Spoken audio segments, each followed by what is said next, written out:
Snow screamed sideways across the clearing power lines, snapping like wet whips when Avery Holt kicked his cabin door open and Paws dug his nails into the ice to brace the wind, while Paths dragged a torn gray collar tag toward the tree line. Warden, the old German shepherd who had stared at Avery's place every single afternoon, was missing, and there was fresh blood beaded like berries on the snow beside the rusted container behind the sawmill. Track, Avery barked, voice flat and hard, and both dogs surged forward into a white wall that swallowed sound and shape and left only instinct to steer by. For 10 heartbeats, the world was a strobe of lightning and spinning flakes, the breath in his throat, a hot coin that kept trying to freeze. Then a darker darkness resolved a stand of charred trunks, the skeleton of the church they called, haunted the steeple, a black finger, stabbing into weather that had forgotten how to be gentle. Path's tail flagged once, Paw's head snapped right, and Avery felt the old ranger part of his mind click into its gear. He kept low, kept moving, kept counting. The seconds between thunder and the ground shiver rumble that lived under it, the way you count to make fear obey. He hadn't meant to get involved with anything that breathed.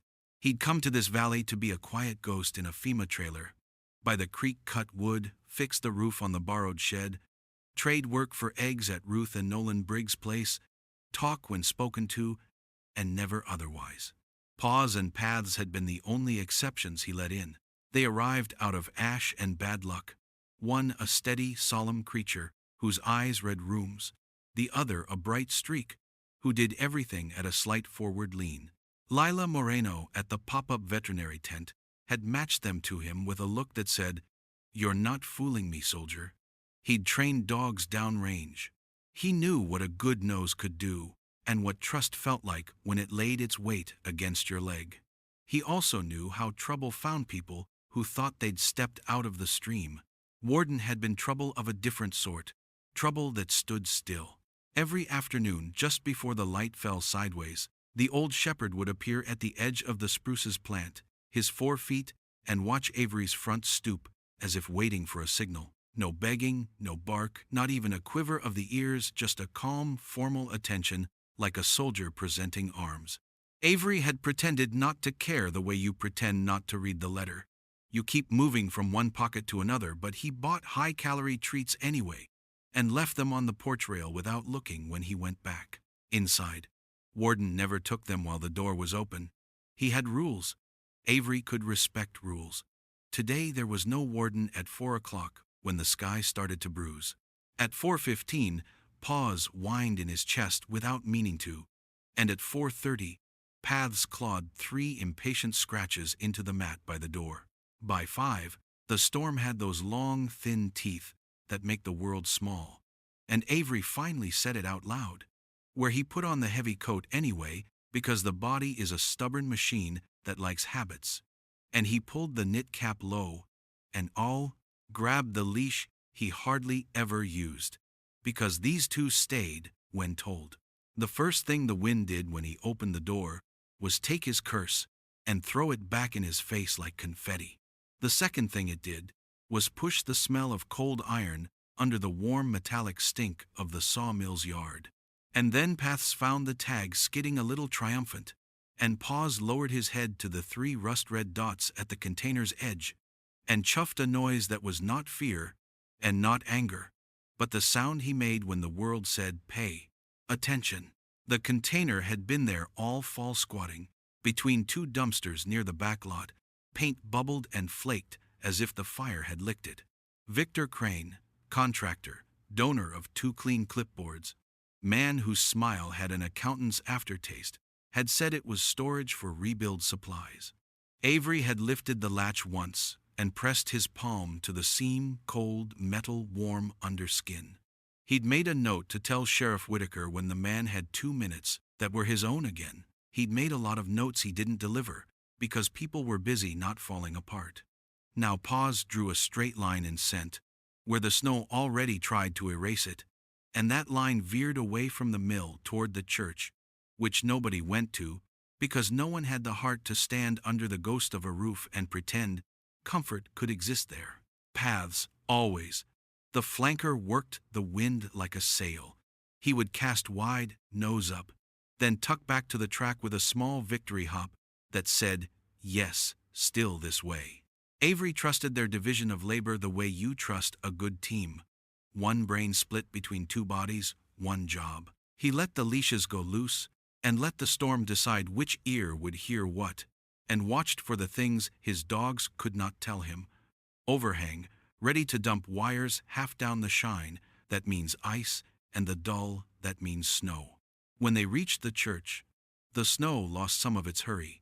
Wind eddied and hissed as the old stone redirected it. The steeple was a black mouth. Avery's light slid across pew ends that had been nothing but ribs for months, past the plaque that had survived everything, and now told names no one could say yet without choking. Paws stopped at the threshold, and did that statue-still thing Warden used to do. Paths ducked his head and pushed his shoulder into Avery's knee, then trotted 3 precise steps forward and looked down, down, down between charred joists. Avery had spent enough time in broken places to know what it meant when a dog said under. He lay on his stomach in the snow and shined his beam into the dark. At first the color of cold, then angle iron, a tangle of bent nails, a scatter where glass had thought about being diamonds, and then thought again. Then a square of something not ash plank number. A hatch warped at the corners, but not surrendered with a crossbar. Someone had bolted on in a hurry after the fire. And there in the grime, where ash and condensation made finger paint, was the ghost of a handprint, small enough to be a child's.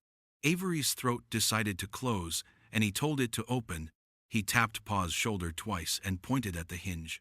Paws backed up and sat, because the smartest thing a dog can do around rotten structure is wait until the human proves the floor won't eat them. Paths lay down with his chin on his paws and watched Avery's hands with that tight attention that means he's reading a man's heartbeat through the fingers. The bar fought because metal fights when it's been cold too long. Avery levered and swore under his breath and thought about the one winter he'd spent on a roof in a country that didn't want them there, and the way a stubborn thing sometimes gives when you pretend you don't need it. It gave.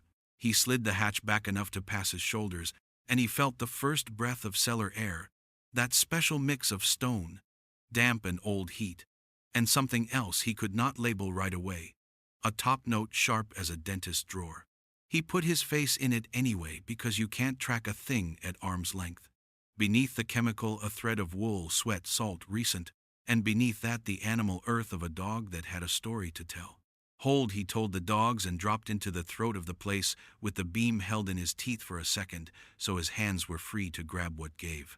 He counted the steps in his head, 5, 6, 7, and then a slickness where ice had glossed the stone and someone had skidded and caught themselves on the wall.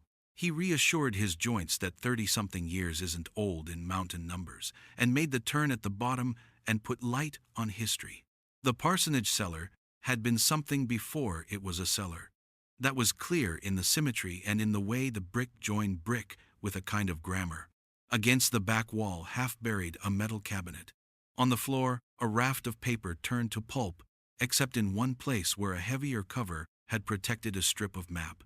The strip showed the valley he knew drawn, in thin black, with red crosshatches that didn't match property lines he'd seen on the county clerk's wall. Someone had written in grease pencil across it, a set of numbers, and a word that could have been spur. He almost missed the sound, under the sound. It wasn't a voice, not yet. It was the disciplined breathing you get when a body is trying hard not to shake. He killed the light for 1 second to measure where the darkness pressed his skin. The air was moving, however, slightly toward the left, which meant a gap he couldn't see.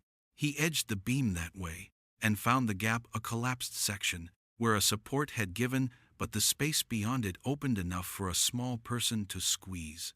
June, he asked the air, choosing a name, because sometimes names open doors. The Briggs granddaughter had a talent for being where the grown-ups didn't think to look. The breath caught somewhere past the tumbled bricks. Then a whisper cracked from cold, "I can't move my foot." "Stay put," Avery said, not because she had other options, but because the human brain likes instruction, even when it's mostly comfort. I'm Avery. I've got 2 dogs topside. We're going to do this slow. He widened the gap with the pry bar he'd worn on his belt, since nails started begging for mercy in this town.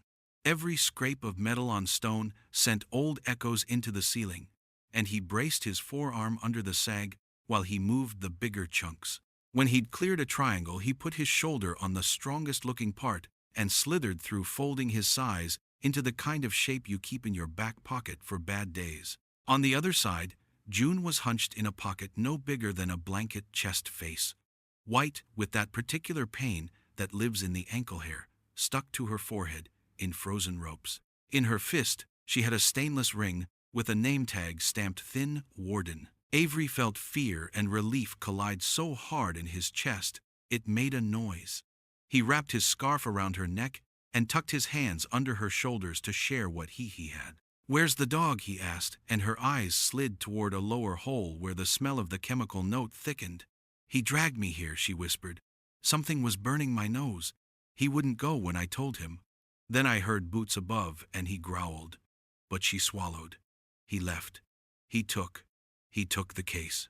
It wasn't a sentence that made sense to a man who hadn't been living inside this town's reports for months, but Avery had been watching men haul boxes with too many zeros attached to their barcodes into containers that had church fence paint under the rust.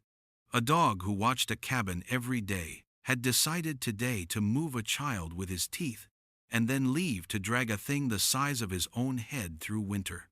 Sometimes you honor the truth, even when it sounds like a child's story.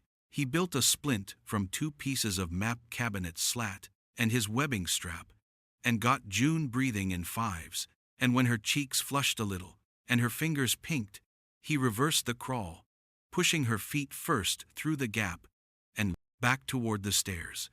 Paws met them at the mouth like a sentry you're proud to report to, laying down with his shoulder, where June could put her weight for a second, while Avery got under her with the lift. Paths didn't show his face.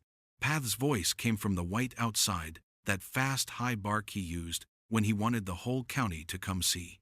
Above, boots scuffed. 2 sets, maybe 3. Avery put June behind the lee of a fallen beam and eased one eyeline with the threshold. The wind put a moving curtain between his watchers and himself, but he knew one silhouette without kindness. Victor Crane had an expensive hood on and a flashlight so bright it made the snow look like it had its own electricity. He was talking to someone who stayed to his left out of the full glare. "Just clear it later," Crane's voice said, flattened by the storm. "It's a liability now. We'll salvage what we can when the thaw hits. County's on board. They have to be." The other voice was lower and shorter, and sounded like a man who could lift a barrel without thinking. "We still hot?" the man asked.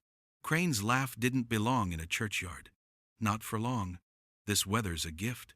Paws went still under Avery's hand, the kind of still that has nothing to do with fear and everything to do with decision. Avery pressed 2 fingers into the dog's ruff and thought about every time he'd run a dog hot into a room where someone thought they owned the angles. Not today. Not with a kid behind him and a building that wanted gravity more than it wanted mercy. He waited until the light crawled away along the eaves and the voices followed, and the only sound left was the storm's old argument with the stones. Then he moved.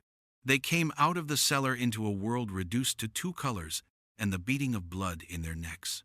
The wind tried to peel June out of his arms, so he made his body into a wall and used Paws as the anchor point for the drag. Paths reappeared in a gallop that stopped on a dime and shoved his nose into Avery's palm with news the trail went toward the old culvert behind the mill. Avery filed Crane's voice. The second man's weight, the timing of the flashlight sweep, and the way the hatch had been rebarred badly the last time. Details pile up, and then they fall into a picture at their own speed. Right now, the picture that mattered was a metal mouth under snow where kids had dared each other to crawl for 60 years. Paths bounded ahead and then came back and then bounded again the way he did when he was holding himself down to human speed. The culvert was a black coin flipped into the white world. The drift had made a lip. Paths landed in a spray and spun tight circles to keep his heat, the leash brushing Avery's leg like a thought. Paws stood square at the edge and breathed that deep, systematic breath he used when scent stacked. Avery could smell it now, too. The top-note chemical that had no business in a church cellar cut with old oil and damp iron.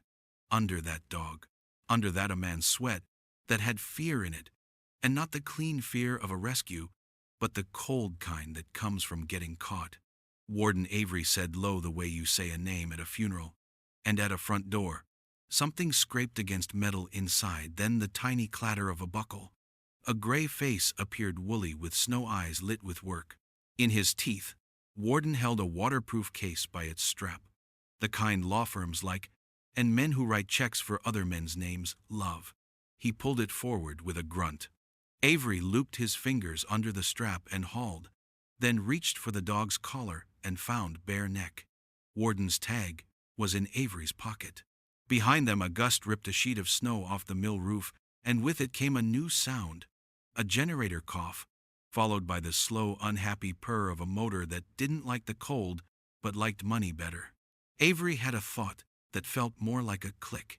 He put the case inside his coat against the heat and slung Warden's weight over his forearm, as if the old dog were a pack he'd promised to never drop. Home, he told the dogs, the way you tell your own legs when the last mile is uphill. Paws turned his body to break wind for June. Paths ranged ahead and then returned to put his shoulder against Warden's flank when the older dog staggered. They moved like a unit, through a world rewriting itself in white past. The place where the churchyard fence had fallen past, the sympathetic leaning of the larches, past the brig's long dry stone wall, now a soft curve. Ruth opened Avery's door before he knocked, because sometimes neighbors have second sight when something good hurts its way in. Nolan cleared the table and put the thick quilts by the stove without being asked. Lila Moreno arrived inside the storm, like a blade hair under a cap, hands already clean. She checked June's ankle with that firm gentleness that makes pain feel less personal, and wrapped it with elastic and a promise about crutches. Then she crouched by Warden with a low hum in her throat and ran her gloved fingers along his pads. Chemical flash, she said, not to frighten June, but to give the room truth. Irritant, not gasoline. See the blanching, will rinse and buffer. She looked up at Avery, then one eyebrow lifted the way it lifted when he tried to lie by omission. Where church cellar, Avery said. Then the mill culvert. He tapped the case inside his coat. And this? Ruth's mouth tightened, because she had paid tax in bake sales and other people's signatures for a long time, and she knew what a case like that meant without opening it. Nolan's eyes went to the window, to the weight of the storm, to the road that would be passable when men with plows wanted it to be passable. Dale, he said. Call him Avery, said. And call Pastor Miriam. She has keys and a memory for rooms. He took Paws' head in both hands and pressed his forehead against the dog's just once, not because the dog needed it. Paws wore calm like armor, but because Avery did. Paths leaned his whole loud self into June's thigh, until she laughed a hiccup that made Nolan grin into his sleeve like a boy. Warden, who had done his job and more, lowered himself onto the rag rug and finally accepted the treat Avery had pretended he didn't buy for a month. He took it with teeth that didn't shake. Later, when the generator died and the world shrank to the stove's circle of orange, when June was asleep in Ruth's spare bed, and Lila had set Warden's paws to soak in warm water with baking soda mixed in when the storm had less voice left, and more breath, Avery set the case on the table and looked at it like a bomb that wanted to be a book. Paws put his chin on the corner very carefully, as if volunteering to read. Paws lay like a sandbag against the door. Avery wiped the melting snow off the clasp with the edge of his sleeve. He had been in rooms where opening a thing meant you couldn't ever close it again. He had also learned that some doors only look like doors from one side. From the other, they're a wall. He waited until Sheriff Dale Whitaker added his boots to the pile by the door, and Pastor Miriam brought her thermos and her quiet backbone. And Nolan set 3 mugs down, because hands do what hands do when they need to help. Then Avery slid the clasp. Inside, There were paper things that pretended to be boring ledgers with neat columns, a USB drive taped into the spine, a folder labeled with a project name that meant nothing until you stared at it and realized it was 3 words everyone in town used to describe their homes before the fire. There were overlays, transparent sheets with red hatching that, when laid against a county map, put a fishbone of lines exactly where the wind had pushed the flames on the bad night. Pastor Miriam's mouth pressed thin. Sheriff Whitaker swore once, very quietly. Lila looked at the dog, and then at the paper, and then at Avery. He brought it to you, she said, and it wasn't a question. Avery didn't say what knotted all their thoughts together. He didn't have to. The rusted container, the sweet chemical note, the cellar that used to be something else. The way Crane's flashlight was the kind men buy when they need to turn day into a weapon. These were pieces, and the picture they were making wasn't finished. But you could see what it wanted to be. Outside, the wind shifted and fell, and the storm's edges frayed. Paws let his head drop onto his paws like a guard dog who trusts his people to take the next watch. Paths snored a ridiculous little whistle and then stopped, embarrassed, as if he might lose his job. Warden slept with his muzzle on the edge of Avery's boot, and Avery didn't move his foot even when it went numb, because some weights you keep. When the power lines quit humming and the town exhaled in that big shared way you can hear if you listen through the snow, Avery went to the door and cracked it just enough to let a lungful of air in. The world had that post-storm light that makes even broken things look honest. The church steeple stood pure black against a sky that finally remembered how to be blue. Somewhere to the west, a generator coughed and caught. He closed the door softly and turned back to the table and the case and the faces of people who were no longer asking whether to open it, but how to make sure what came out went into the right hands and not the wrong mouths. Avery touched Paws' ear, and the dog's eyelid lifted, and in that small, ordinary exchange, Avery felt the map of the night settle into something he could carry. The path ahead would be crooked. There would be men who didn't like dogs or truth. There would be more hatches and more rooms that smelled like chemicals that pretended to be necessary. But Warden had chosen a man and 2 dogs, and a direction through a blizzard that counted for something beyond evidence. Avery leaned his knuckles on the table. Tomorrow, he said to the room and to himself, and to the part of him that had decided to stop sitting out his own life, we go back to the church in daylight. We do it by the book, and we find the rest. Paws thumped his tail once. Path's ear twitched toward the window where a gust shook the eaves like a shrug. Warden slept finally, without his eyes half open. In the stove, the logs settled and popped, releasing a smell that was pine and promise, and the clean kind of heat. Avery let his shoulders fall those 2 inches. They refuse to yield when you're still listening for something that wants to hurt your people. He was listening now for something else. The storm's last breath slipped around the corners of the trailer and went on. Inside, a new noise took its place, quiet, shared, and sturdy enough to build on. The storm had passed, but Avery Holt woke to a silence that pressed too close, the kind that made a man's pulse throb in his ears.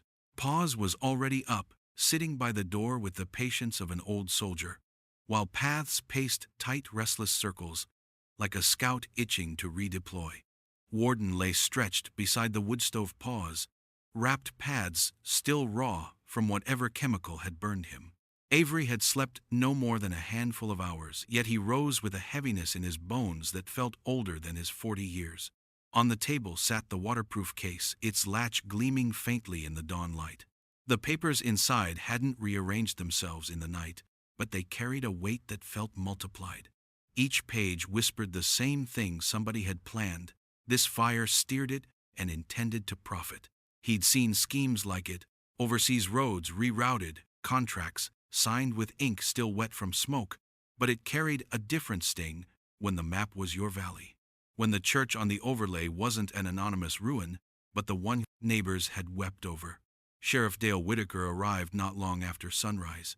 Hat in hand, eyes shadowed with the fatigue of too many calls, and not enough deputies.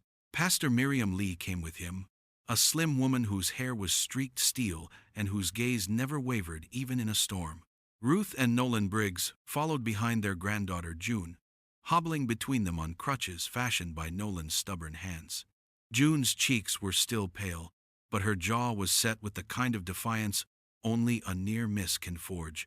They crowded into the small cabin steam, rising from mugs of coffee that Ruth had insisted on bringing.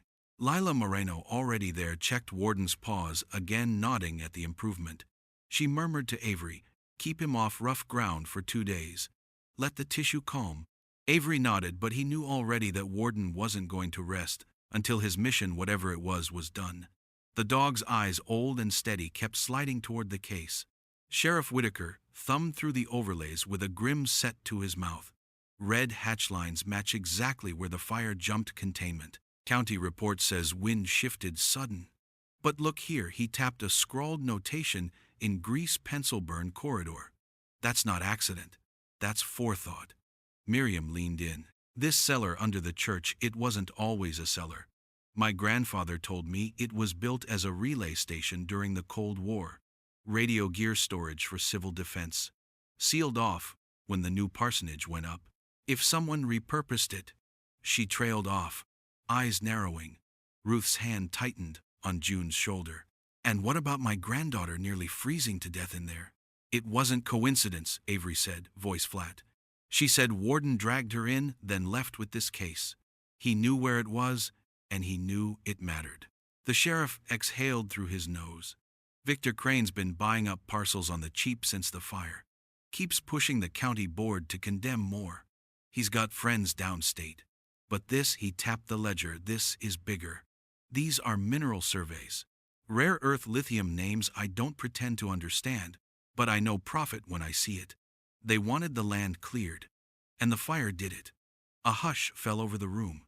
Outside, the world looked scrubbed clean by snow, but the truth sat on the table like a live round. June broke it with a small, fierce voice. Warden kept staring at your cabin, Mr. Holt, every day, like he wanted you to do something. Maybe he knew you wouldn't look away. Avery studied her, then the dog stretched by the stove. Warden lifted his head, gray muzzle flecked with frost scars, eyes meeting his. There was no sentiment in them, only that same unwavering watchfulness. Avery felt the weight of command settle on him again, the one he'd tried to shed when he came to these mountains.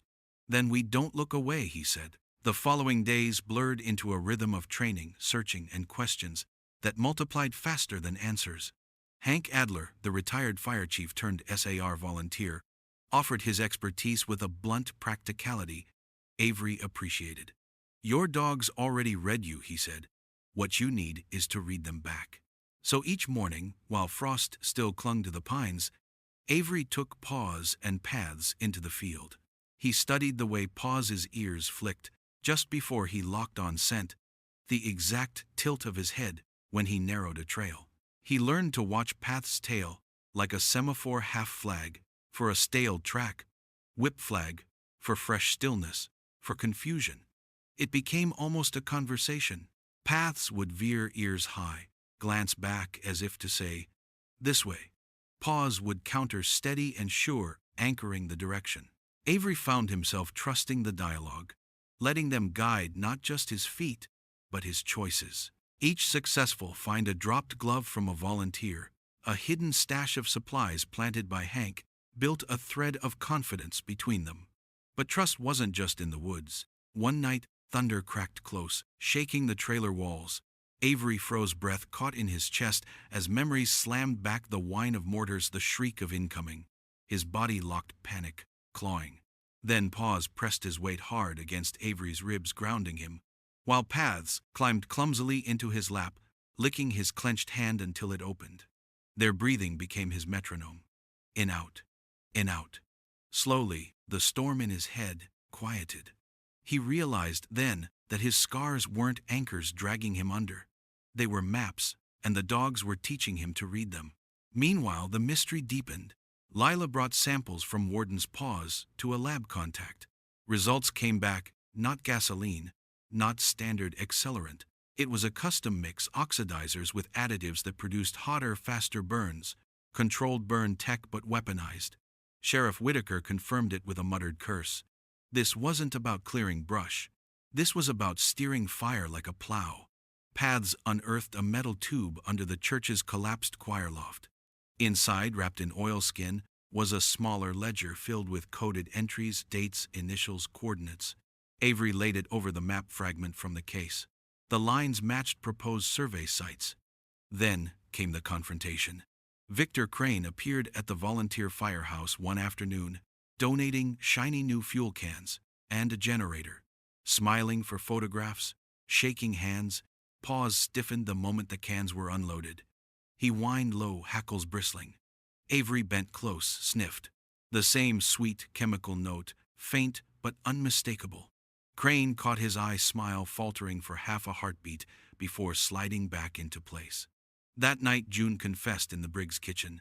She'd followed Warden before the storm because the dog wouldn't stop staring first at Avery's cabin, then at the parsonage ruins.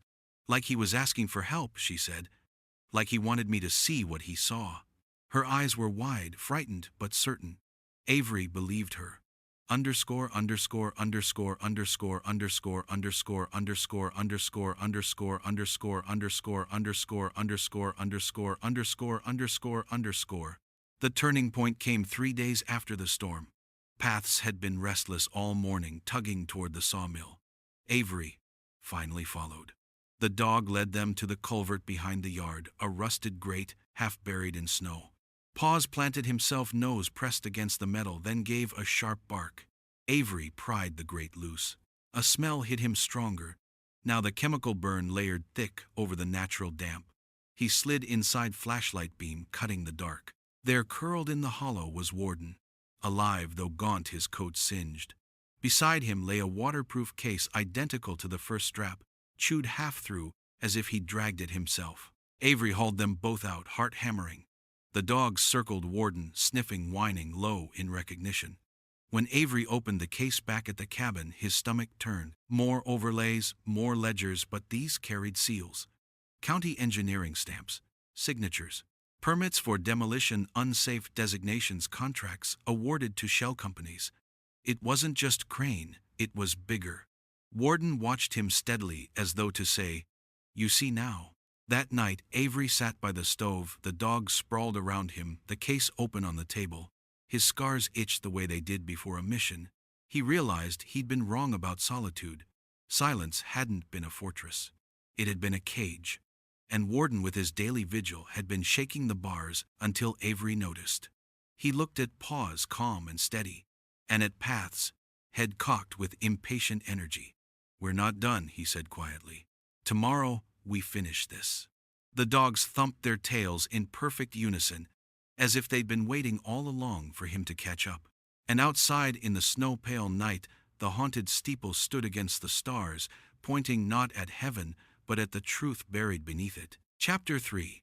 The wind carried the scent of thawing earth, but Avery Holt barely noticed. His boots sank into the mud of the logging road as he shouldered his pack higher. Beside him, Paws moved steady as a metronome, while Paths darted ahead, nose close to the ground every so often, circling back with a wag like a scout reporting in. Warden, though slower, insisted on coming limping with determined dignity. Avery hadn't argued. He knew better than to deny an old soldier his last mission. The case lay strapped tight in Avery's pack, its weight pressing between his shoulder blades. Inside were the maps, the coded ledgers, the permits stamped with county seals. They had followed the paper trail until it led them here, Crane's remote compound, hidden in a hollow beyond the scarred timberline. Sheriff Whitaker had warned Avery not to go alone, but Avery wasn't alone. He had Paws, Paths, and Warden, and he had no illusions about what waited in the hollow. Underscore underscore underscore underscore underscore underscore underscore underscore underscore underscore underscore underscore underscore underscore underscore underscore underscore. The approach was quiet, too quiet. Avery crouched at the tree line, scanning the compound through his binoculars. Prefab sheds lined the clearing, their roofs glinting in the pale light. Fuel drums stood stacked behind chain-link fencing, and there 2 heavy tankers, both stenciled with innocuous names. But Avery recognized the fittings. fire retardant sprayers repurposed, not for stopping fires, for starting them. Paths whined low, tugging at Avery's sleeve. Paws sat gaze locked on a lone figure crossing the yard. Victor Crane himself, broad-shouldered in a tailored coat, flanked by two men, with the unmistakable gait of hired muscle. Crane paused to light a cigar, his smile wide as he surveyed the fuel drums, like a general admiring his artillery. Warden growled a deep rumble from his scarred chest. Avery put a steadying hand on his scruff. Not yet, old man. And new. Not yet, old man. Underscore. Underscore. Underscore. Underscore. Underscore. Underscore. Underscore. Underscore. Underscore. Underscore. Underscore. Underscore. Underscore. Underscore. That night, Avery slipped closer under cover of dark. The dogs moved like shadows, paws close and deliberate, paths weaving restless arcs. Warden steady, but slower, his breath rasping. They reached the first shed, without a sound. Avery pressed an ear to the metal wall inside the hum of generators. He pried the door open an inch. Racks of sealed canisters lined the interior, each stamped with coded numbers. The chemical accelerant, enough to burn half the county. Paws nosed one of the canisters, then backed away, with a sharp bark.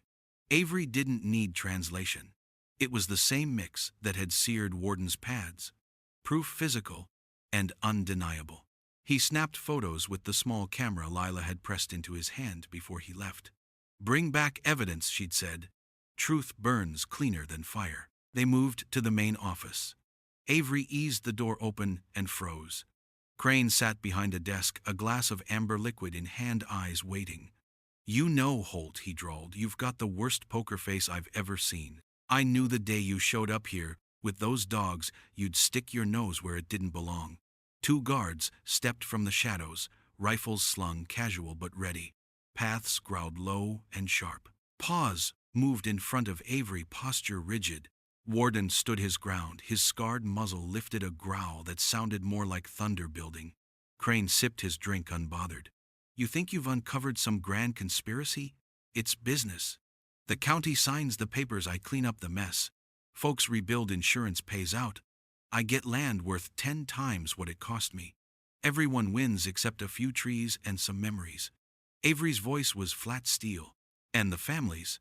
The kids trapped in basements, the ones who almost didn't make it out." Crane shrugged. "Collateral.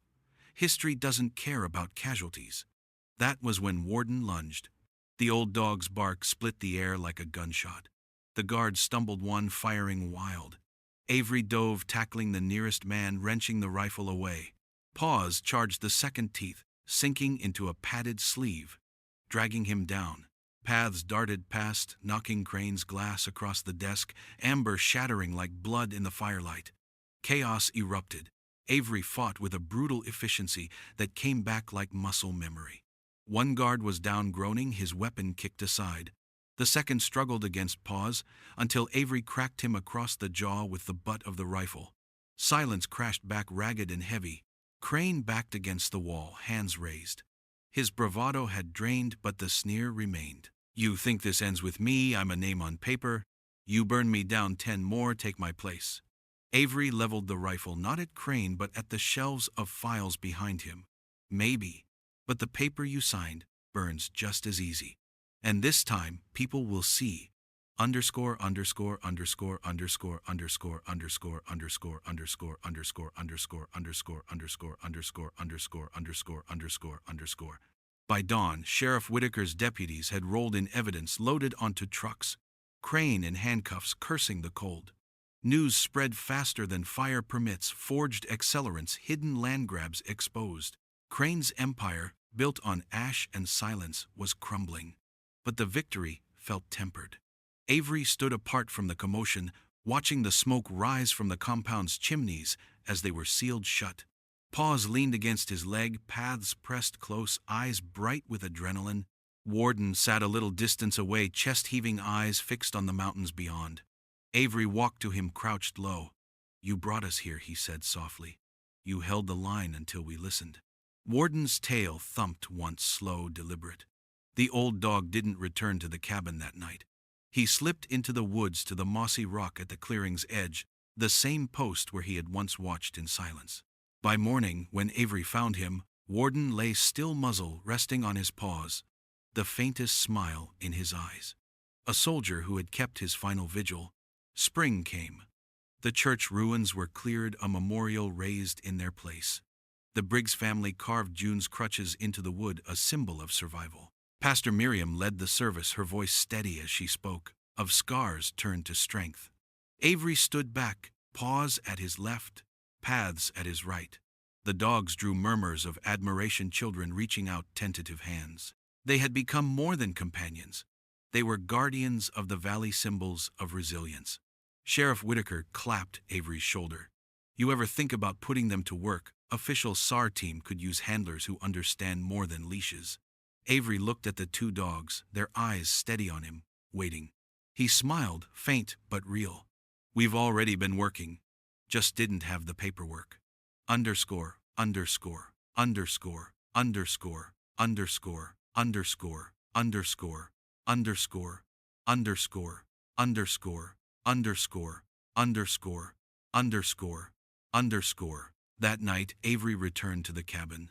The fire crackled low, casting warm shadows on the walls. On the mantel sat the old waterproof case, its contents now copies in the sheriff's office. Next to it lay Warden's collar-worn leather buckle, scarred. Avery touched it once, then let his hand fall. Paws stretched out by the door. Paths curled on the rug tail, flicking in dream. Avery leaned back in his chair, the silence no longer suffocating.